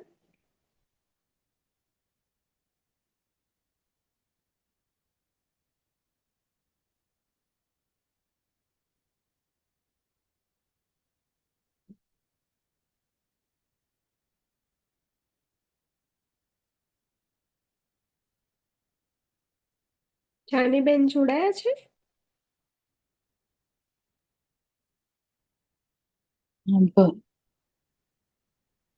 ભરત ડાંગર લખેલું છે ને એ લાગે છે. હા, પ્લીઝ આપનો વિડીયો ઓન કરશો. એ નીકળી ગઈ. અત્યારે તો નથી દેખાતા. હા, એ ચાલુ કરવા ગયા પણ લીવ થઈ ગયા છે. ઓકે, આવો આપણે થોડી વાર માટે રાહ જોઈશું.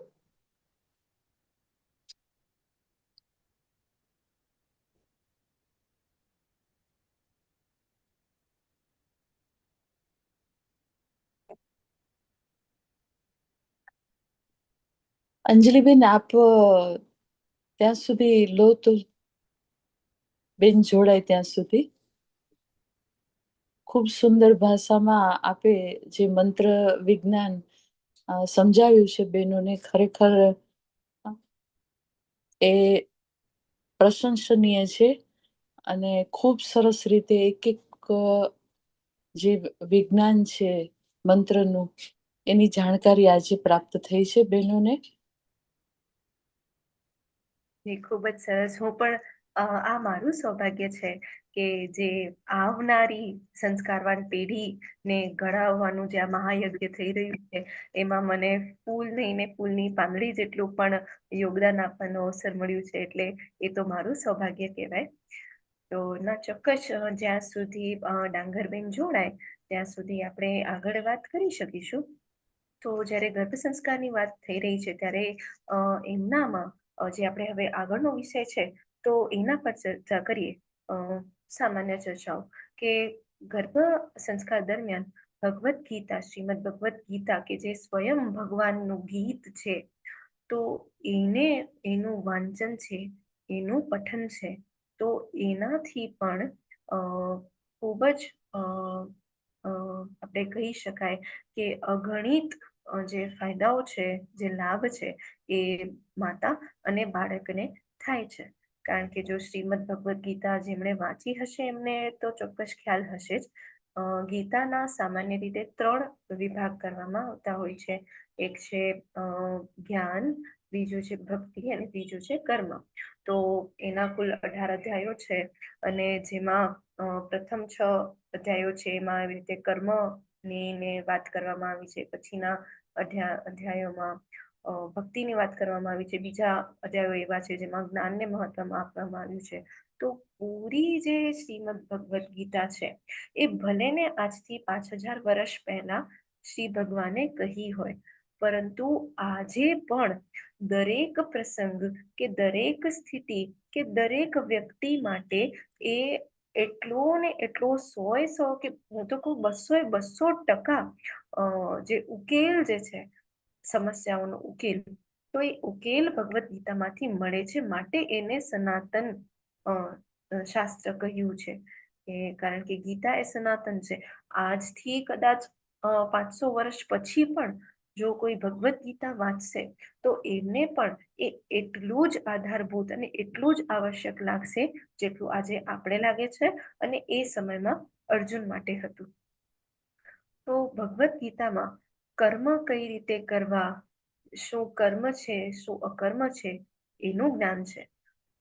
પછી જ્ઞાન કઈ રીતે મેળવવું, જ્ઞાનમાં કઈ રીતે જીવવું, એની વાત કરવામાં આવી છે.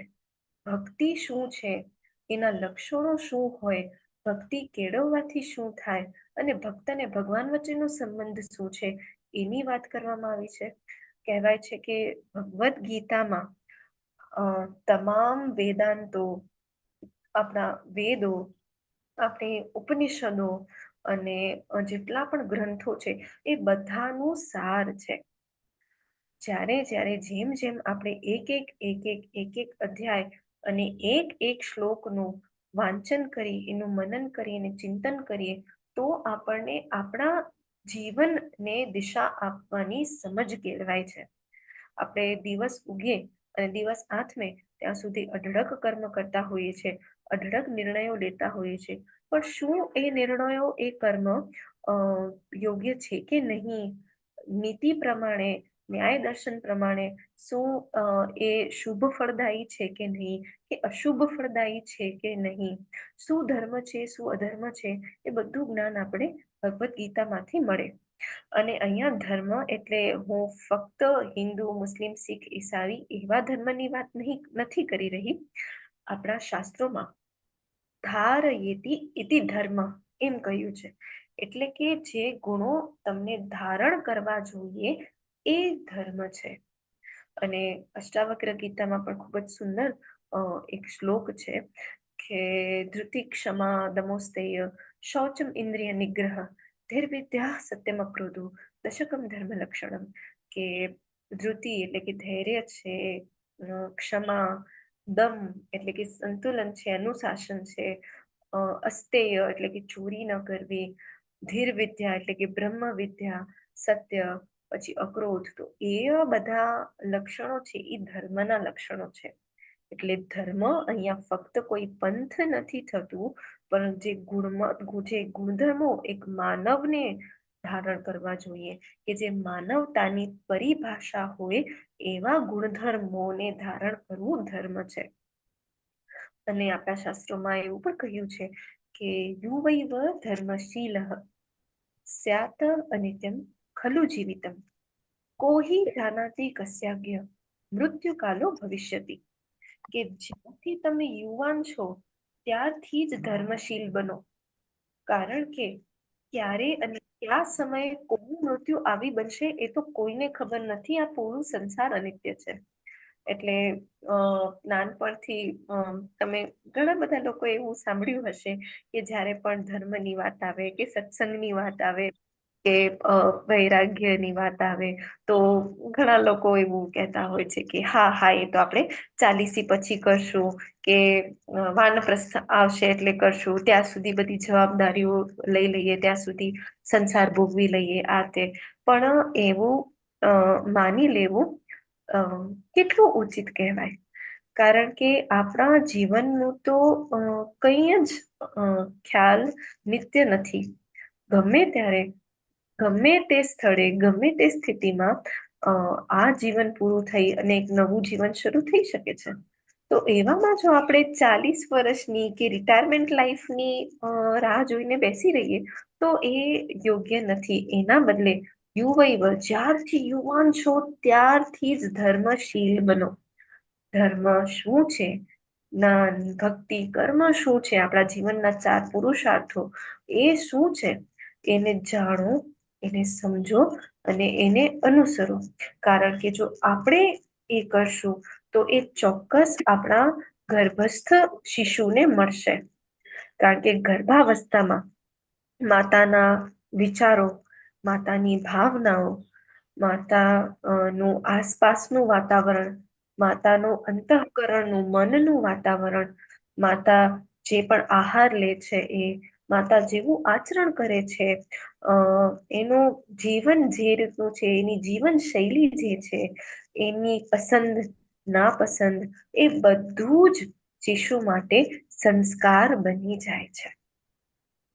એટલે ગર્ભાવસ્થાથી જ સંસ્કાર કેળવવા, ધર્મને સમજવું, એને અનુસરવું એ અતિ આવશ્યક છે. કારણ કે એ ફક્ત માતાને નહીં પણ બાળકને પણ બનાવે છે. જેમ માટીનો ઘડો બને એવી રીતે બાળકનું ભૂત, વર્તમાન અને ભવિષ્ય પણ ગર્ભાવસ્થાથી જ બનવાનું શરૂ થાય છે, નક્કી થાય છે. એમ કહેવાય છે ચાઇલ્ડ સાયકોલોજીમાં કે ગર્ભાવસ્થાથી જ જે પણ બાળકને મળશે એ એમાં ઇમ્પ્રિન્ટ થઈ જશે. એટલે કે એના અંતઃકરણમાં ઊંડા મૂળમાં બેસી જશે. પછી જ્યારે બાળક જન્મ લે અને 1 થી 5 વર્ષનું થાય ત્યારે એનો એવો પીરિયડ હોય કે એમાં એ જે કંઈ પણ શીખે એના ઉપરથી એના આવનારા 10 વર્ષ સુધીનો વ્યક્તિત્વ ઘડાય. અને જ્યારે એ 12 વર્ષનો હોય ત્યાં સુધીમાં આપણે એને જે કંઈ પણ શીખવ્યું હોય એના ઉપરથી એનું આખું જીવન ઘડાય છે. એટલે આપણું બાળક અને એનું જીવન બંનેનો આધાર ગર્ભાવસ્થામાં છે, જેના માટે ગર્ભ સંસ્કાર ખૂબ જ જરૂરી છે. જેના માટે આવી રીતે ઓનલાઈન માધ્યમથી પણ આપણે બધા જોડાઈને ગર્ભ સંસ્કારને સમજી અને અનુસરવાનો પ્રયત્ન કરતા હોઈએ છીએ. મને ખ્યાલ નથી ડાંગરબેન ક્યારે હાજર થયા છે. હેલો હા, હેલો ડાંગરબેન આવી ગયા છે. હા, હેલો ખૂબ ખૂબ ધન્યવાદ બેન અંજલિબેન. હેલો હેલો હા હા હેલો જાનીબેન. હા હલો, હેલો આપનો અવાજ સંભળાય છે. આપ સંભળાય છે? હા, ક્લિયર છે. આપણી પાસે 15-20 મિનિટ જેવું છે. આપ પ્લીઝ. હા હા, ટેકનિકલ ઇશ્યુને કારણે આ બધી થઈ ગઈ. હેલો, અવાજ બરાબર આવે છે? હા, એકદમ ક્લિયર છે, કઈ વાંધો નહીં. આપ આભાર. 20 મિનિટ છે આપ લઈ.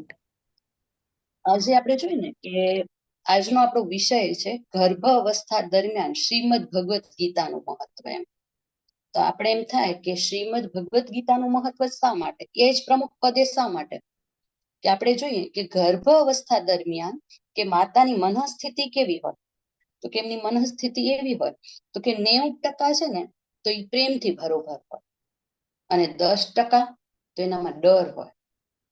ત્યારે આપણે જોઈએ ને તો શ્રીમદ ભગવદ્ ગીતાનો આપણને શ્લોક યાદ આવે, સર્વસ્ય ચાહમ હૃદય સંવિષ્ઠો, કે હું તારા હૃદયમાં બેઠેલો છું તો તને ડર શાનો. એમ આપણે જોઈએ ને કે ત્યારે તો ગર્ભ અવસ્થા દરમિયાન માતા અને બાળક એટલે કે બે હૃદય ધબકે, ત્યારે ભગવાન એના હૃદયસ્થ હોય તો તેને ડરવાની કોઈ જરૂર જ નથી. એમ પછી આપણે જોઈએ કે આ અવસ્થા દરમિયાન આપણું કેવું હોય તો કે આપણે એક રહસ્યમય દુનિયામાં પ્રવેશી ચૂક્યા હોઈએ, કે ગર્ભવતી માતા જે છે એ રહસ્યમય દુનિયામાં પ્રવેશી ચૂકી હોય.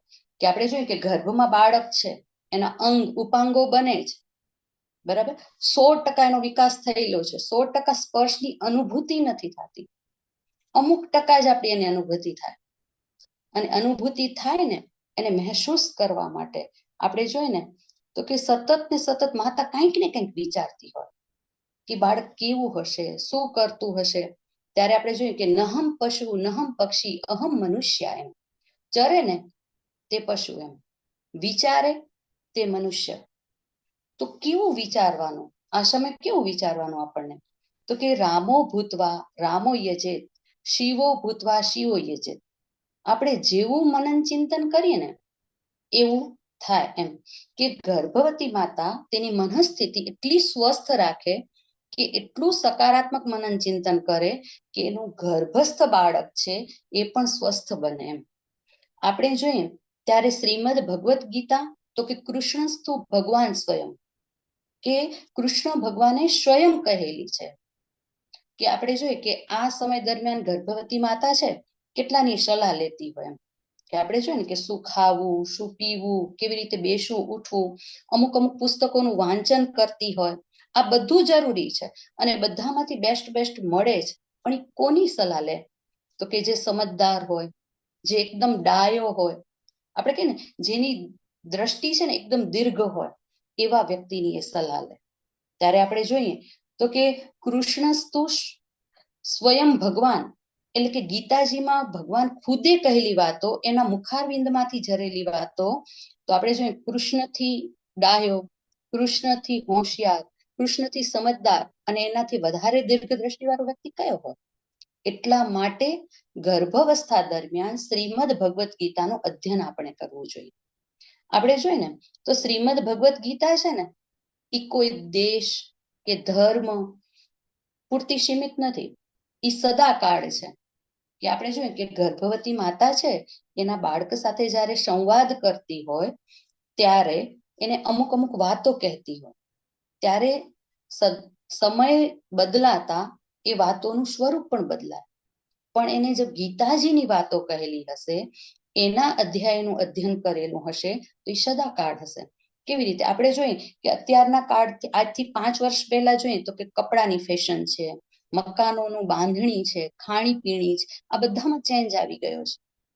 પણ આજથી 5000 વર્ષ પહેલા કરેલી ગીતા આપણે જ્યારે વાંચીએ ને ત્યારે દિને દિને નવમ નવમ લાગે કે તે સમયની સમસ્યા આપણે જોઈએ કે તે સમયે સમસ્યા અલગ હતી, અત્યારે સમસ્યા અલગ છે, ત્યારનો સમયગાળો અલગ હતો, અત્યારનો સમયગાળો અલગ છે, છતાં અત્યારે પણ આપણે ગીતાનું જ્યારે અધ્યયન કરીએ ત્યારે આપણને કેવી લાગે તો કે પોતીકી લાગે.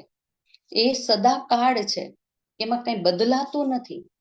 આપણે જોઈએ કે સમય જતા બીજું બદલાઈ જાય છે, પણ આમાં કઈ બદલાતું નથી. ગીતાજીના 17મા અધ્યાયના 3જા શ્લોકમાં એમ કે ભગવાન એવું કહે છે કે જેવું અંતકરણ હોય ને એ પ્રમાણે શ્રદ્ધા અનુરૂપે, એમ કે વ્યક્તિનું જેવું અંતકરણ એવી શ્રદ્ધા. એમ કે આપણે જોઈએ કોઈ વ્યક્તિ છે કે ગ્રુપ છે, સરખા મંત્ર જાપ કરે, એમની પૂજા ઉપાસના પણ સરખી હોય, એટલું જ નહીં પણ એમના ગુરુ છે ને એ પણ સરખા, પણ શ્રદ્ધામાં ફેર, તો એમના પ્રયાસો અને પરિણામમાં પણ ફેર આવી જાય. એટલે ગીતાજી ગર્ભવતી માતાને કહે કે શ્રદ્ધાવાન બનવાનું છે. અને આપણે જોઈએ કે શ્રદ્ધાવાન બનવું એટલે શું, તો કે આપણે જોઈએ ને કે સૂર્યના કિરણો છે ને કે ચારે બાજુ પ્રસરે, એમ એની રોશની ચારે બાજુ હોય, પણ દર્પણમાં એનું પ્રતિબિંબ છે ને સવિશેષ હોય. એવી રીતે જે વ્યક્તિ શ્રદ્ધાવાન છે ને એને ઈશ્વરની કૃપા છે ને નો વૈભવ વિશેષ મળે છે. ઈશ્વરની કૃપા તો બધા પાસે હોય, પણ જે વ્યક્તિ ખરેખર શ્રદ્ધાવાન છે એના ઉપર ઈશ્વરની કૃપા વિશેષ છે. પછી આપણે જોઈએ કે ગીતાજીના 13મા અધ્યાયના 17મા શ્લોકમાં ભગવાન કંઈક અલિપ્ત રહેવાનું છે, જલ કમલવત. એટલે આપણે જોઈએ કે કમળનું જે ફૂલ હોય ને એને કીચડથી ખરડાયેલું હોય, અને કીચડમાંથી એને આપણે કાઢીએ ને તો એમાં કીચડની એક પણ બૂંદ એની સાથે આવતી નથી, કારણ કે અલિપ્ત છે. ત્યારે ગર્ભાવસ્થા દરમિયાન આપણે પણ અલિપ્ત કઈ રીતે, તો કે આપણી શારીરિક અનુભૂતિ છે ને એ યથાવત હોઈ શકે, પણ માનસિક અનુભૂતિ મગજથી આપણે બદલાઈએ. જ્યારે ગીતાજીનું ચિંતન મનન કરીએ, એનું અધ્યયન કરીએ, ત્યારે શારીરિક અનુભૂતિ એટલે દાખલા તરીકે આપણે પગે કાંટો વાગે તો દુખાવો તો થવાનો જ, કે કેમ કે શારીરિક અનુભૂતિ છે, પણ એને આપણે મન સુધી નહીં પહોંચાડીએ ને તો આપણા મનથી આપણે સ્વસ્થ રહેશું. એવી રીતે આપણે જોઈએ ઈસુ ખ્રિસ્ત છે એને સૂળી ઉપર ચડાવી દેવામાં આવ્યા હતા, એનામાં જે કહેવાય ને ખીલા પણ ભોકી દેવામાં આવ્યા હતા, છતાં પણ એના શરીરથી એમને કષ્ટ થયું હતું, પણ માનસિક રીતે કેવા હતા, સ્વસ્થ હતા. તેવી જ રીતે જલકમલ વત એટલે કે આપણે ગર્ભવતી જે બહેનો છે, ગર્ભવતી જે માતાઓ છે, એ ઈચ્છે એવું ક્યારેક વાતાવરણ ન પણ મળે, એમ એ ધારે ને એવું એના કાને ન પણ સંભળાય, ત્યારે એમને એ વસ્તુ ઇગ્નોર કરવાની છે, એના મન સુધી નથી પહોંચવા દેવાની. એને મનથી કેવું રહેવાનું છે, સ્વસ્થ રહેવાનું છે. પછી આપણે જોઈએ ને કે ગીતાજીનો શ્લોક એમ કે યથા સ્વગત શોક્ષ વ્યાદાકાંક્ષ નો લિપ્યતે સર્વતા વ્યવસ્થિતો દેહે તથાત્મતા નો લિપ્યતે.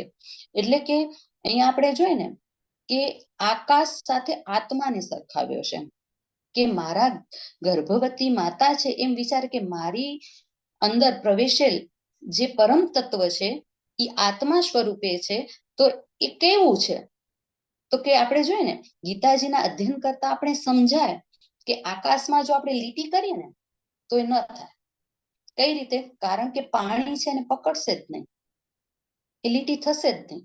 પણ પથ્થરમાં આપણે લીટી કરીએ તો આપણે કેમ કે પથ્થર કી લકીર, પથ્થરમાં આપણે લીટી કરીએ ને તો એ થાય, અને જ્યાં સુધી આપણે ન ભૂસાડીએ ત્યાં સુધી ભૂસાય પણ નહીં, અને કદાચ આપણે ભૂસાડી દઈએ ને તો એની છાપ રહી જાય, પણ પાણીમાં આવું થશે નહીં.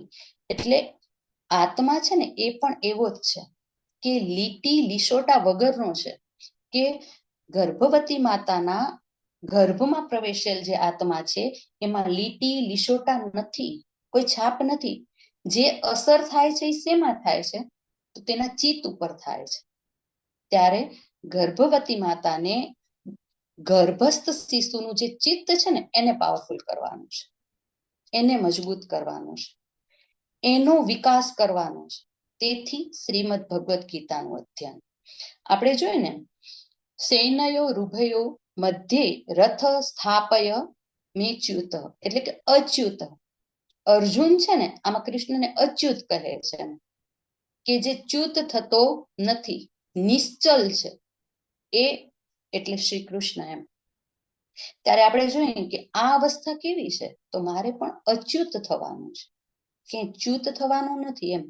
કે આપણે જોઈએ ને કેટલા બધા વિચારોના વામણ, આપણે સતત ને સતત વિચાર આવતા હોય કે આ અવસ્થા દરમિયાન શું થશે, કેવું થશે, કઈ અજુગતું નહીં થઈ જાય ને. તો આવા વિચારોથી આપણા માનસને ભરવાનું નથી, આપણે અચ્યુત થવાનું, નિશ્ચલ થવાનું છે. પછી આગળ જોઈને ન ત્વમ શોચિતું મહર્ષિ. ન ત્વમ શોચિતું મહર્ષિ એટલે આપણે જોઈએ કે કૃષ્ણનું જે તત્વજ્ઞાન છે ને એમાં ક્યાંય નિરાશા છે જ નહીં. કૃષ્ણનું તત્વજ્ઞાન કેવું છે, તો એમાં નિરાશા સ્પર્શતી પણ નથી એમ. ત્યારે ગર્ભવતી માતા શ્રી કૃષ્ણનું તત્વજ્ઞાન વાંચે તો એનામાં નિરાશા આવવાની જ નથી. આપણે જોઈએ કે કૃષ્ણ ક્યાંય આપણે જોયું કે કપાળે હાથ દઈને બેઠેલા દેખાય, કોઈ ફોટામાં કે ટીવીમાં જોયા ન જ દેખાય. કારણ કે કૃષ્ણ હંમેશા હસતો ખીલતો જ દેખાય. કે કોઈ ચિત્રકાર કદાચ એવું ઈચ્છે ને કે મારે કૃષ્ણને એવો ચિતરવો છે તો પણ ન ચિતરી શકે, કેમ કે આપણા માનસ પર કૃષ્ણની છાપ કેવી છે, હસતો રમતો. ત્યારે આપણે એનું તત્વજ્ઞાન વાંચીએ, એનું અધ્યયન કરીએ, એનું મનન ચિંતન કરીએ, ત્યારે આપણે હસતા ખેલતા તો સાથે આપણું ગર્ભ પણ કેવું, આપણું ગર્ભસ્થ શિશુ પણ હસતું ખેલતું. એટલે એને આ દુનિયા રમણીય લાગે, એને આવવાનું મન થાય, એનો ડર છે ને દૂર થઈ જાય. પછી આપણે જોઈએ કે નિરાહારસ્ય દેહિન, કે ભગવાન કામના કાઢવા માટે રસ્તો બતાવે છે. કે આ શ્લોકોનું જે સંગઠન છે ને એ આપણે અલગ અલગ વાતો શીખવે છે કે કામના આપણને કાઢવી હશે એમ.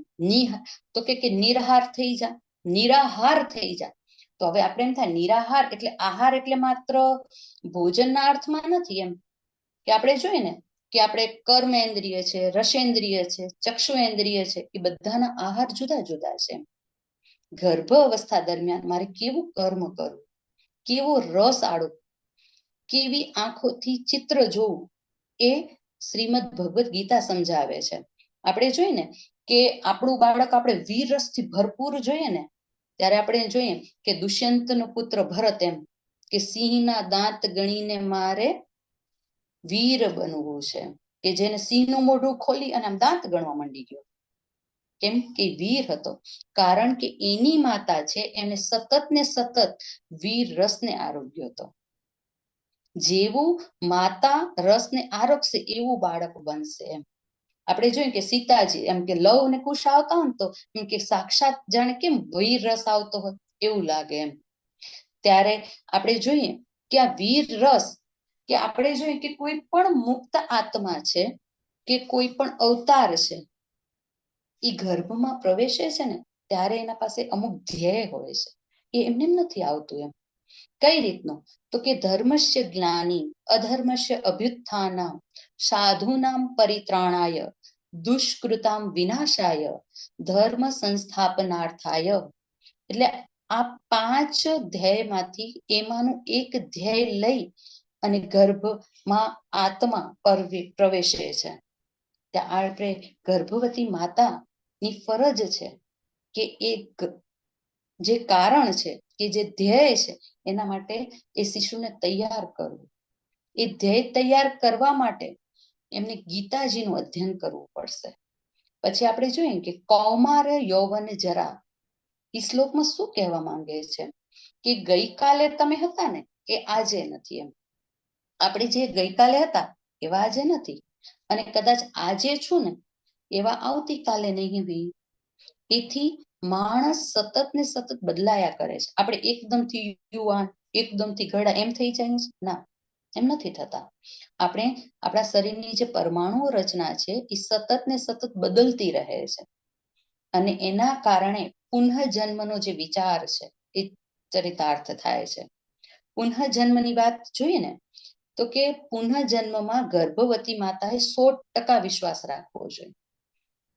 આપણે જોઈએ કે 2016માં શોધનારથી મહેશ સર ગુપ્તાજી અને જે શ્રદ્ધેય આપણા જે કુલાધિપતિ શ્રી પ્રણવ પંડ્યાજી છે, એમને એક રિસર્ચ કર્યું. તેમાં એમના સાથે પ્રોફેસર હેમાદ્રી શાવના પણ હતા. એ રિસર્ચમાં એ લોકોએ શું કર્યું કે રિસર્ચનો જે વિષય હતો ને એ આ રીતનો હતો કે a study of effect of reincarnation believe on world culture. તો એનો વિષય આ રીતનો હતો ને એમાં એ લોકોએ એવું કર્યું કે હરિદ્વારની આજુબાજુનો જે જિલ્લો છે એમાંથી 300 વ્યક્તિઓની પસંદગી કરી અને 300 વ્યક્તિમાં 150 ના બે ગ્રુપ એટલે 150 ના બે ગ્રુપ પાડી દેવામાં આવે છે. એમાં એક ગ્રુપ છે એ પુનઃજન્મમાં માનનાર છે અને બીજું ગ્રુપ છે એ પુનઃજન્મમાં માનનાર નથી. અને એના ઉપર સંશોધન અંતે તારણ કાઢવામાં આવ્યું કે જે પુનઃજન્મમાં માનનાર છે ને એમના વિચાર વ્યવહાર સકારાત્મક છે. એટલે ગર્ભવતી માતાએ આ અવસ્થા દરમિયાન તો કેવું રહેવાનું છે તો કે પુનઃજન્મમાં 100%ની શ્રદ્ધા. એ વાત જોઈએ પછી આપણે જોઈએ ને કે આગળ આપણે શું જોઈએ, યજંતે સાત્વિકા દેવન્ય અક્ષર સાક્ષી રાજસા પ્રેતાન ભૂત ગણા યજંતે તસ્મામ જના. કે સાત્વિક લોકો હોય ને એ કોનું પૂજન કરે તો કે દેવનું પૂજન કરે. પછી રાજસી લોકો હોય ને એ યક્ષ અને રાક્ષસોનું પૂજન કરે. અને જ્યારે તામસી લોકો હોય ને એ પ્રેત ભૂત પ્રેતનું પૂજન કરે. ત્યારે આ શ્લોક આપણને સમજાવે છે કે ગર્ભાવસ્થા દરમિયાન મારે દેવ શક્તિનું આહવાન કરવાનું છે. તેથી જ મારું જે ગર્ભમાં રહેલું શિશુ છે એની ચેતનાઓ છે ઉદ્ધવગામી બનશે અને એ ખરેખર એના મન અને બુદ્ધિ પાવરફુલ બનશે. તેથી શ્રીમદ ભગવદ્ ગીતાજીનું અધ્યયન 15મી સદીમાં એક સંત થઈ ગયા કે કદાચ આપણે આ વાત સાંભળી જશે કે એમનું માધવાચાર્ય એમણે શું કર્યું કે 13 વર્ષ સુધી ગાયત્રી મહાપુરુષ ચરણો છે એનું સાધનાઓ કરી અને 13 વર્ષ સુધી સતત ને સતત એ સાધનાઓ કરી છતાં પણ એમની જે ઈચ્છા હતી ને એવું ફળ એમને ન મળ્યું. એના કારણે એમને શું કર્યું કે સ્મશાનમાં ગયા અને કાળ ભૈરવની ઉપાસના કરી. કાળ ભૈરવની ઉપાસના કરી એટલે કાળ ભૈરવ છે એના ઉપર પ્રસન્ન પણ થાય છે અને સાથે એમને કહે છે કે તમારાથી હું પ્રસન્ન થયો છું, તમે વરદાન માંગો. તો એ વરદાન માંગો એટલે એ એમ કહે છે માધવાચાર્ય કે હું વરદાન તો માંગુ પણ તમે મારી સામે તો આવો. ત્યારે એ કહે છે કે તમે અમુક વર્ષો પહેલા જે ગાયત્રી ઉપાસના કરી હતી એના કારણે હું તમારી સામે નથી આવી શકતો. ત્યારે એમને કહે છે કે ખાલી ઉપાસનાથી મારી સામે નથી આવી શકતા તો એના વરદાનમાં શું દમ હોય એમ. એટલે ફરી એમને ભાન થાય છે અને એ દેવ શક્તિ એટલે કે ગાયત્રી ઉપાસના કરે છે અને એમને ગાયત્રી માતાનો સાક્ષાત્કાર થાય છે. ને આપણને ખ્યાલ છે એ પ્રમાણે એને માધવા નિદાન નામનો આયુર્વેદનો મોટો ગ્રંથ લખે છે લોક કલ્યાણ અર્થે. આ વાત થઈ પછી આપણે જોઈએ ને કે મમય વાસો જીવ લોકે જીવભૂત સનાતન. એમ કે બધા મનુષ્ય એક જ ઈશ્વરનો અંશ છે. કે આપણે બધા મનુષ્ય છે ને એક જ ઈશ્વરનો અંશ છે. જેમ હું એક ઈશ્વરનો અંશ છું એમ તમે પણ એ જ ઈશ્વરના અંશ છો. એમ ગર્ભવતી માતા માને કે હું જે ઈશ્વરનો અંશ છું એમ બીજા પણ ઈશ્વરના અંશ છે તો એનામાંથી રાગ દ્વેષ કામ ક્રોધ એ બધું દૂર થઈ જશે અને એ એકદમ માનસિક રીતે સ્વસ્થ બનશે. એને પોતાનું આત્મસન્માન તો આવશે જ કે પોતાનું સન્માન તો એ કરી શકશે પણ સાથે સાથે એને પર સન્માનની પણ ભાવના આવશે. એટલે આત્મસન્માન પ્લસ પર સન્માન એ બંને ભેગા થઈ અને શું બને છે તો કે માનવ્ય ઊભું થાય છે. કે આપણે જોઈએ ને સર્વ ભવંતુ સુખીના સર્વ સંતુ નિરામયા આ ભાવના ઊભી થાય છે. વસુધૈવ કુટુંબકમની ભાવના ઊભી થાય છે. ત્યાર પછી આપણે જોઈએ કે શ્રીમદ ભગવદ્ ગીતાની આ જે વાતો આપણે કરી એમાંથી આપણે તારણ શું કાઢી શકીએ એમ કે ઝડપથી જોઈ જઈએ તો કે ભીતિ વગર મારે આ અવસ્થા વ્યતીત કરવાની છે. એમાં ડર નથી રાખવાનો, મારે શ્રદ્ધાવાન બનવાનું છે. પછી અચ્યુત બનવાનું છે, નિર્લેપ બનવાનું છે. આપણી જે નિરાશાઓ છે ને એને નાશ કરવાનો છે. આત્માની ઓળખ કરવાની છે ખોટી કામનાઓ છે ને એને દાંબી દેવાની છે. આત્માના આવવાના જે કારણો છે ને એ સમજાવે છે, એને ચડીભૂત કરવાના છે. એટલે ગર્ભસ્થ શિશુ છે એને એ કારણો માટે તૈયાર કરવાનું છે. એટલા માટે શ્રીમદ ભગવદ્ ગીતાનું અધ્યયન. શ્રીમદ ભગવદ્ ગીતા એ સદાકાળ છે, એટલા માટે એનું અધ્યયન કરવાનું. કે આજનો જે વિષય છે આપણે અહીં જ પૂર્ણ કરી, સમયના અભાવે જો વાતો ઝડપથી લેવી પડી છે, પણ લગભગ બધી આવરી લીધી છે.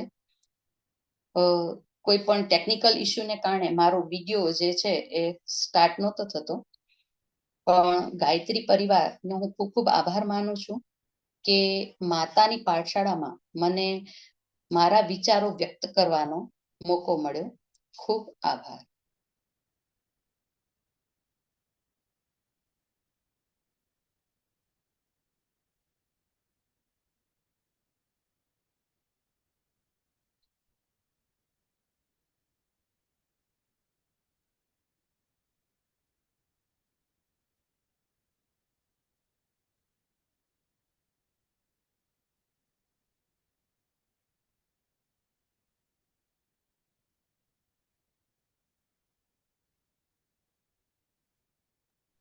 ખૂબ ખૂબ ધન્યવાદ.